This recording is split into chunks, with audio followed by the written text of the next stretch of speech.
Welcome. In this video I will show you how to change input source on your DREAME TV.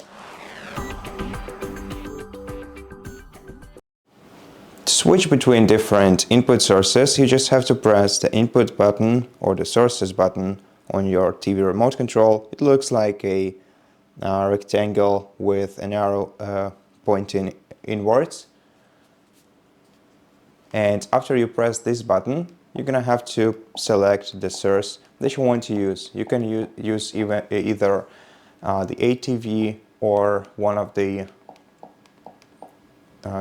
TV cables or the Composite or HDMI inputs. Once you select the input that you want to use, just press OK button and then wait until your TV switches to an external input. And that's it. Thank you for watching this video. If it helped you, please consider subscribing to our channel, leave us a like and a comment below, and I'll see you in the next one.